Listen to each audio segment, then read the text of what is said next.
नमस्कार दोस्तों, आप सभी का स्वागत है आज के इस वीडियो में। तो चलिए जानते हैं मध्य प्रदेश के सभी 55 जिलों के छोटी बड़ी खबरों को केवल 20 मिनट में। लेकिन उससे पहले आप यह वीडियो किस जिले, गांव, शहर या मोहल्ले से देख रहे हैं, हमें कमेंट करके जरूर बताएं, ताकि हम आपके गांव, शहर, मोहल्ले की खबर आप तक सबसे पहले पहुंचा सकें। अगर खबरें आपको पसंद आए तो हमारे वीडियो को लाइक करके चैनल को सब्सक्राइब जरूर करें। त्विषा शर्मा मौत मामले में जेल में बंद पूर्व जिला जज गिरिबाला सिंह की सुरक्षा को ध्यान में रखते हुए जेल प्रशासन ने एक कदम उठाया है। जेल अधिकारियों ने उनके द्वारा ही सजा सुनाई गई। शिक्षा घोटाले की एक दोषी को उनकी बैरक के पास से हटाकर दूसरे हिस्से में भेज दिया है। जेल सूत्रों के मुताबिक जेल प्रशासन ने किसी भी सुरक्षा चूक या प्रशासनिक जटिलता से बचने के लिए एहतियात के तौर पर कोमल पांडे को पूर्व जज की बैरक के पास से हटाया है।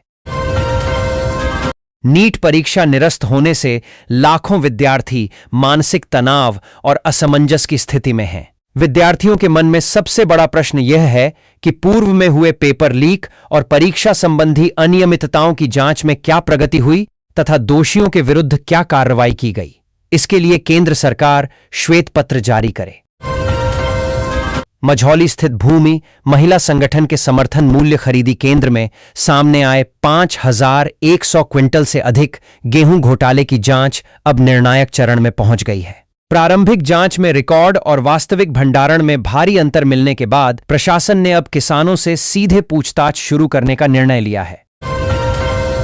कांग्रेस ने मध्य प्रदेश से राज्यसभा भेजने के लिए मीनाक्षी नटराजन को प्रत्याशी घोषित किया है। उन्होंने नई दिल्ली में शुक्रवार को पूर्व मुख्यमंत्री कमलनाथ से भेंट की। इस दौरान चुनाव की तैयारियों को लेकर चर्चा हुई। वह शनिवार को भोपाल पहुंचेंगी और प्रदेश कांग्रेस कार्यालय में आयोजित विधायक दल की बैठक में शामिल होंगी। इसमें प्रदेश कांग्रेस अध्यक्ष जीतू पटवारी और प्रदेश प्रभारी हरीश चौधरी भी उपस्थित रहेंगे।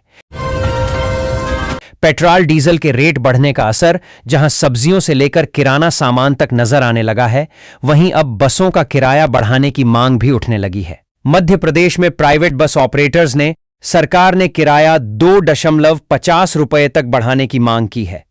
इसके पीछे उन्होंने डीजल के रेट 8 रुपये बढ़ने का तर्क दिया है। उनका कहना है कि पहले 5 किमी का किराया 14 रुपये रखा जाए और फिर प्रति किमी 2.5 रुपये किया जाए। भारतीय जनता पार्टी द्वारा मप्र से राज्यसभा उम्मीदवार बनाए गए भाजपा के प्रदेश मंत्री रजनीश अग्रवाल और पार्टी के राष्ट्रीय महासचिव तरुण चुघ शनिवार को अपना नामांकन पत्र भरेंगे। नामांकन भरने के एक दिन पहले शुक्रवार को तरुण चुघ भोपाल पहुंचे। पूर्व प्रदेश अध्यक्ष व सांसद विष्णुदत्त शर्मा सहित वरिष्ठ नेता तरुण चुघ को मुख्यमंत्री डा मोहन यादव से मिलवाने मुख्यमंत्री आवास ले गए। प्रदेश सहित जिले में खाद ई टोकन प्रणाली से दिया जा रहा है, लेकिन यह प्रणाली किसानों के लिए मुश्किल का सबब बन रही है, क्योंकि ई टोकन प्रणाली से उतनी ही खाद की मिल रही है जितना रकबे को वैज्ञानिक आधार पर जरूरत है। राज्य सरकार 65 साल बाद सरकारी नौकरी के लिए सेवा की सामान्य शर्तें बदलने जा रही हैं। वर्ष 1961 की सेवा शर्तों में महिला अपराध में दोषी सिद्ध होने वाले व्यक्ति को सरकारी नौकरी के लिए अपात्र माना गया था, लेकिन अब नैतिक पतन को इसमें शामिल किया गया है, यानी हत्या, भ्रष्टाचार सहित अन्य गंभीर अपराध में दोष सिद्ध होने पर भी पात्रता नहीं रहेगी। मुख्यमंत्री डॉ मोहन यादव ने कहा कि भोपाल गैस त्रासदी आम नागरिकों और पर्यावरण को नुकसान पहुंचाने वाली सबसे भयावह घटना है। कांग्रेस की सरकार ने भोपाल की गैस त्रासदी के आरोपितों को प्लेन उपलब्ध कराकर भगाने का काम किया था। भाजपा की सरकार ने उसी कारखाने यूनियन कार्बाइड फैक्ट्री में पड़ा कचरा 40 साल बाद हटाकर उसे नष्ट कराने का काम किया है। यह अपनी अपनी सरकार की कार्यशैली है। इस तरह से भोपाल की धरती से गैस त्रासदी के कलंक को हमने मिटाया है। शहर में शुक्रवार सुबह 5:30 बजे शहर में गरज चमक के साथ वर्षा की तेज बौछारें पड़ी। सुबह शहर में बादल छाए और 1.5 घंटे में शहर में 15.6 मिमी वर्षा दर्ज हुई। इसके बाद बादल छाए रहे और 9 बजे बाद कुछ देर के लिए फिर वर्षा हुई। मुरैना जिले के जौरा के फर्नीचर व्यवसायी को हनी ट्रैप में फंसाने वाली सोनम कुशवाहा को शुक्रवार को पुलिस ने पकड़ लिया। इस शातिर महिला से पुलिस ने फर्नीचर व्यवसायी की सोने की अंगूठी व 5,000 रुपये भी बरामद कर लिए हैं। नगर निगम की टीम ने शहर के विभिन्न क्षेत्रों में होटल और भवनों का निरीक्षण किया। अपर आयुक्त प्रखर सिंह और आशीष पाठक ने बताया कि टीम में सहायक यंत्री अंकेश बिरथरे, फायर ऑफिसर विनोद मिश्रा शामिल थे। माध्यमिक शिक्षा मंडल की 10वीं और 12वीं बोर्ड परीक्षाओं में बेहद कमजोर प्रदर्शन करने वाले शासकीय स्कूलों के प्राचार्यों को गुरुवार और शुक्रवार को भोपाल स्थित लोक शिक्षण संचालनालय मप्र में सीधे जवाब देना पड़ा।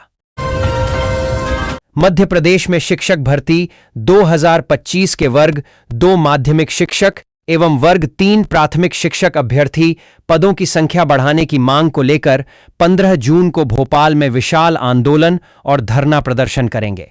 अभ्यर्थियों ने बताया कि प्रदेश भर से हजारों युवा इस आंदोलन में शामिल होने के लिए भोपाल पहुंचेंगे।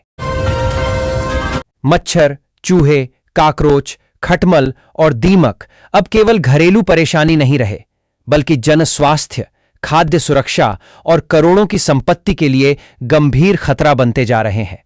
WHO के अनुसार वेक्टर जनित रोगों से हर साल 7 लाख से अधिक मौतें होती हैं। इंदौर केवल मध्य प्रदेश आर्थिक राजधानी ही नहीं, बल्कि सांस्कृतिक संपन्नता की खूबी वाला शहर भी है। यहां बेशक ज्योतिर्लिंग, शक्तिपीठ, पवित्र नदी या हजारों वर्ष पुराने मंदिर नहीं, लेकिन आस्था का दीप यहां सदैव प्रज्वलित रहता है। शहर की खूबी को बढ़ाते ऐतिहासिक स्थल भी हैं और ऐतिहासिक महत्व लिए हुए मंदिर भी हैं। सरकारी योजनाओं में अनिवार्य समग्र आईडी व्यवस्था की पड़ताल में बड़े पैमाने पर गड़बड़ियां सामने आई हैं। जिले में 31 लाख से अधिक समग्र आईडी धारकों में से 11,64,000 लोगों ने अब तक ई-केवाईसी नहीं कराई है, जबकि अधिकारियों का दावा है कि इनमें 5 लाख से अधिक आईडी फर्जी या डुप्लीकेट हो सकती हैं। आधार लिंकिंग अभियान के दौरान एक व्यक्ति के नाम पर 2 से 3 समग्र आईडी मिलने के मामले भी उजागर हुए हैं। भारत लैटिन अमेरिका एवं कैरेबियन व्यापार एवं निवेश मंच में मुख्यमंत्री डॉ. मोहन यादव ने कहा कि प्रधानमंत्री नरेंद्र मोदी के नेतृत्व में भारत वैश्विक व्यापार और निवेश के क्षेत्र में नई ऊंचाइयों को छू रहा है तथा मध्य प्रदेश इस परिवर्तन का महत्वपूर्ण केंद्र बनकर उभर रहा है। उन्होंने कहा कि बदलते वैश्विक परिदृश्य में भारत और लैटिन अमेरिकी देशों के बीच आर्थिक सहयोग के नए अवसर तैयार हो रहे हैं और मध्य प्रदेश इस साझेदारी को मजबूत करने के लिए पूरी तरह तैयार है। मध्य प्रदेश की ई नगर पालिका परियोजना को प्रतिष्ठित राष्ट्रीय ई गवर्नेंस पुरस्कार मिला है। इस उपलब्धि पर नगरीय विकास एवं आवास मंत्री कैलाश विजयवर्गीय ने कहा है कि मुख्यमंत्री डॉ. मोहन यादव के नेतृत्व में प्रदेश ने डिजिटल सुशासन, ई गवर्नेंस, साइबर सुरक्षा तथा नागरिक सेवाओं के क्षेत्र में अभूतपूर्व नवाचार किए हैं। यह राष्ट्रीय पुरस्कार मप्र द्वारा उत्कृष्ट नागरिक सेवाओं के वितरण और तकनीकी सुधारों की दिशा में किए गए निरंतर प्रयासों की राष्ट्रीय स्तर पर हुई सराहना का एक गौरवशाली प्रतीक है। 3 मंजिला ऊंची छतों के नीचे सदियों पुरानी लोक कथाएं जीवंत हो उठती हैं, जहां बांस की सरसराहट में बांस की कन्या की जादुई कहानी घुली है और मिट्टी की महक आपको सीधे आदिम संस्कृति के आंगन में ले जाती है। श्यामला हिल्स स्थित अमप्र जनजातीय संग्रहालय केवल कलाकृतियों को सहेजने वाली कोई नीरस इमारत नहीं है, बल्कि यह एक जीवंत उत्सव है जो राज्य की 7 प्रमुख जनजातियों के धड़कते जीवन को खुद में समेटे हुए है। शहर में संचालित स्नूकर क्लबों में पुलिस ने आधी रात को चेकिंग अभियान चलाया। यहां इलेक्ट्रॉनिक सिगरेट और सिंथेटिक ड्रग खपाए जाने की सूचना पर जांच हुई। पड़ाव स्थित क्लब में कुछ गड़बड़ी मिली है। अतिरिक्त पुलिस अधीक्षक अनु बेनीवाल ने बताया कि हाल ही में पकड़े गए कुछ अपराधी एवं सट्टेबाजों से पूछताछ में सामने आया कि स्नूकर क्लब में अनैतिक गतिविधियां चल रही हैं। छोटू कमरिया गैंग तो यहीं से नए लड़कों को गैंग में शामिल करती है। जिला प्रशासन ने शनिवार को ग्राम पिपलानी चमारन स्थित लेबर कॉलोनी झुग्गी बस्ती क्षेत्र में अतिक्रमण हटाने की बड़ी कार्रवाई की। ग्लोबल स्किल पार्क के सामने शासकीय भूमि पर बने 70 अवैध दुकानों और 42 झुग्गियों द्वारा किए गए कब्जे को हटाया गया। कार्रवाई एसडीएम गोविंदपुरा भुवन गुप्ता के नेतृत्व में तहसीलदार सौरभ वर्मा, राजस्व अमले, नगर निगम और पुलिस बल की संयुक्त टीम ने की। पुरुषोत्तम मास अधिकमास की समाप्ति के साथ ही जिले में विवाह समारोहों का दौर शुरू होने जा रहा है। लंबे समय से मांगलिक कार्यों पर लगी रोक अब समाप्त होगी। घर आंगन में एक बार फिर शहनाइयों की गूंज सुनाई देगी। जिले में गुरुवार शुक्रवार की रात मौसम ने अचानक करवट ली। करीब 2:30 बजे से शुरू रिमझिम वर्षा का दौर कभी तेज तो कभी हल्की बौछारों के रूप में सुबह लगभग 8 बजे तक रुक रुक कर जारी रहा। इस दौरान कई स्थानों पर तेज हवाओं के साथ गरज चमक भी देखने को मिली। इससे रात का मौसम पूरी तरह सुहावना हो गया। जिले की केंद्रीय कारागार की सुरक्षा व्यवस्था एक बार फिर सवालों के घेरे में आ गई है। शनिवार तड़के जेल परिसर में ड्यूटी पर जा रहे एक प्रहरी को प्रतिबंधित सामग्री के साथ पकड़े जाने की घटना ने जेल प्रशासन की कार्यप्रणाली पर गंभीर प्रश्न चिन्ह खड़े कर दिए हैं। देवी अहिल्या विश्वविद्यालय ने एक बड़ा निर्णय लेते हुए एमबीए कोर्स की अधिकतम समय सीमा 7 साल से घटाकर 4 साल कर दी है। अब छात्रों को एटीकेटी आने, फेल होने या किसी कारण से बीच में पढ़ाई अधूरी छोड़ने सहित तमाम कारणों के बावजूद एमबीए कोर्स अधिकतम 4 साल में पूरा करना ही होगा। कांग्रेस के नेता जीतू पटवारी से परेशान हैं। उनके कई विधायक पार्टी छोड़कर भाजपा में आना चाहते हैं। इंदौर में बीजेपी की विधायक मालिनी गौड़ ने यह दावा किया। उनके इस बयान पर राजनीतिक गलियारों में खलबली मच गई। कांग्रेस प्रदेश अध्यक्ष जीतू पटवारी द्वारा मीडिया को दिए एक बयान पर प्रदेश में सियासी भूचाल मचा है। राज्यसभा चुनावों को देखते हुए भोपाल में राजनीतिक हलचल तेज हो गई है। दोनों दलों बीजेपी और कांग्रेस ने अपने अपने प्रत्याशी घोषित कर दिए हैं। सत्ताधारी दल में जहां दोनों उम्मीदवारों तरुण चुघ और रजनीश अग्रवाल के आज नामांकन की तैयारी चल रही है, वहीं कांग्रेस में बेचैनी नजर आ रही है। पार्टी ने मीनाक्षी नटराजन को अपना राज्यसभा उम्मीदवार बनाया है। मेट्रो को आबादी का सहारा, 1 साल में 2.5 लाख ने किया सफर। 18 से मालवीय नगर तक दौड़ेगी ट्रेन। 6 किमी नहीं 17 किमी ट्रैक पर होगा संचालन।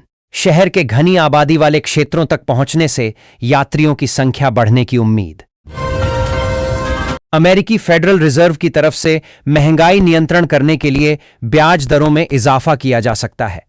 अगर ऐसा हुआ तो सोने चांदी की कीमतों पर दबाव बढ़ सकता है। इसके चलते अंतर्राष्ट्रीय बुलियन वायदा मार्केट में निवेशकों की मुनाफा वसूली की बिकवाली बढ़ गई है, जिससे सप्ताह के अंतिम कारोबारी दिवस शुक्रवार को देर रात कामेक्स पर सोना वायदा $134 टूटकर $4,329 और चांदी चौरसा 492 सेंट घटकर $67.83 प्रति औंस पर बंद हुई।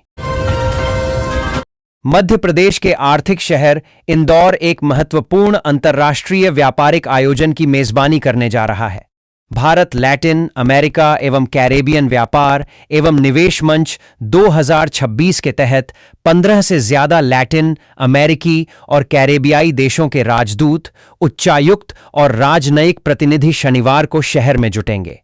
इस मंच के जरिए मध्य प्रदेश को वैश्विक निवेश और निर्यात के उभरते केंद्र के रूप में प्रस्तुत किया जाएगा।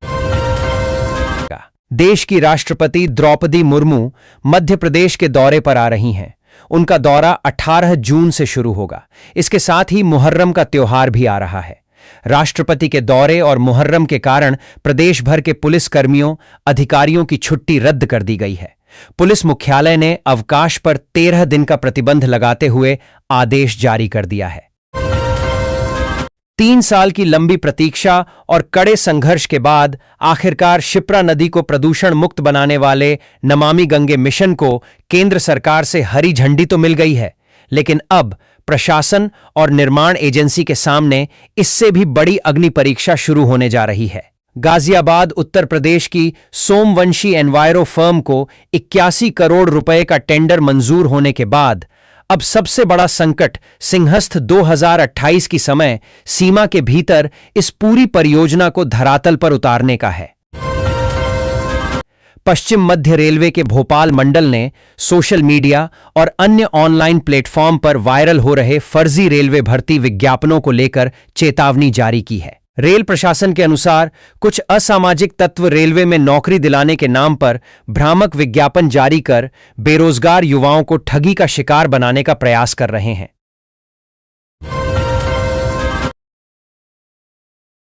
छावनी में नगर निगम द्वारा रोड चौड़ीकरण के लिए की गई तोड़फोड़ के खिलाफ शनिवार शाम कांग्रेस ने विरोध प्रदर्शन किया। नेहरू प्रतिमा से कांग्रेस नेताओं की रैली निकली जो छावनी चौराहे पर सभा में बदल गई। 2 दशक से भी ज्यादा समय के बाद पुराने व्यापारिक क्षेत्र छावनी में व्यापारियों ने कोई बड़ा विरोध प्रदर्शन किया। कांग्रेस के इस विरोध प्रदर्शन को स्थानीय व्यापारियों और रहवासियों का समर्थन मिला। महाराजपुरा इलाके में रहने वाले गरीब ई-रिक्शा चालक के साथ ठगी का मामला सामने आया है। नगर निगम में उसकी नौकरी लगवाने का झांसा दिया गया। इसके बाद उससे 2.50 लाख रुपए ठग ने ले लिए। उसे दिल्ली तक बुलाया और लौटते ही नौकरी ज्वाइन करने की बात कही। उससे 2.50 लाख रुपए ठग लिए। उसकी शिकायत पर पुलिस ने एफआईआर दर्ज कर ली है। शनिवार की शाम कूनो नेशनल पार्क से एक बार फिर से बुरी खबर आई है। मुरैना जिले के पहाड़गढ़ इलाके के जंगल में किसी हिंसक वन्य जीव के हमले से घायल हुई मादा चीता केजीपी 11 की उपचार के दौरान मौत हो गई। घायल चीता का पिछले 4 दिनों से कूनो नेशनल पार्क के वन्य जीव सुपर स्पेशलिटी हॉस्पिटल में उपचार किया जा रहा था। डॉक्टरों की विशेष निगरानी और देखरेख में इस चीते को रखा गया था।